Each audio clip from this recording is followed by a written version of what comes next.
ମକରାବୁ ମକରାବୁ ହଁ ଭାଇ କଣ କାକୁଡି ତୋଳା ହେଇନି କଣ ଏପର୍ଯ୍ୟନ୍ତ କରୁଛ? କାକୁଡି ଲୋକ ତୋଳୁଛନ୍ତି ଆଉ କଣ କରିବା? ଆରେ ବେପାରୀ ନେଇକି ଆଇଛି। ମାଲ ନବ? ହଁ ପାଖରୁ ମୁଁ ତାକୁ ନେଇକି ଆଇଛି ପାଖରୁ।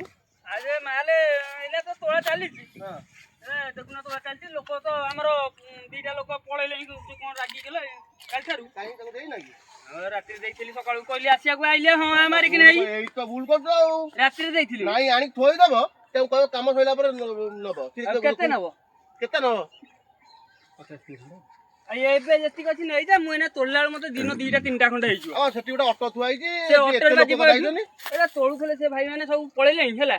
ଆମର ଏଇନା ଯେତିକି ଅଛି ତମେ ନେଇଗଲ ବେଗ ଆଣ କଣ ମୁଁ ମୁଁ ଘରକୁ ତ ଯାଇପାରିବି ଏଇନା। ଓଜନ କିଛି କରିପାରିବି ଲେଟ୍ ହବ ଟିକେ ଆଉ। କେତେ କଣ ରେଟ୍ ଅଛି?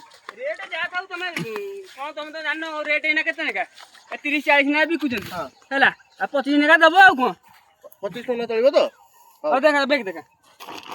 ଆଉ ଟିକେ ଭାଇ କଣ କଲ ସବୁ ମୋର ସାଇଜିଆ ହେଇ ସବୁ ଧଳା କାକୁଡି କାକୁଡି 1 ନମ୍ବର ଦେଖୁ ନାହିଁ ସବୁ 1 ନମ୍ବର କାକୁଡି। ତମେ ତ ପୁରେଇକି ନବ ଆଉ କଣ କାକୁଡି ମାନେ 25 ରୁ ଭାଇ କମ ହବନି।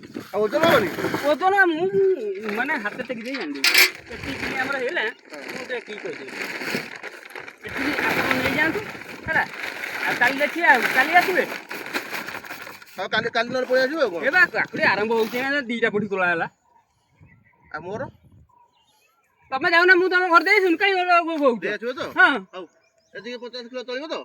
ଚାଲ ପଇସାଟା ରଖିଦବ। ହଁ ପଇସାଟା ମୁଁ ନେଇ ଆସିବି। ତତେ ଦେଖି ଓଜନଟା ଦେଖି 20 କିଲୋ 400। ଆଉ 30 କିଲୋ? ଆଉ 30 କିଲୋ ପଠଉଛି। ତମେ ପଠେଇଦେବେ ତ? ହଁ ଠିକ୍ କିଏ ପଠେଇଦେବେ? ତମେ ଚାଲ।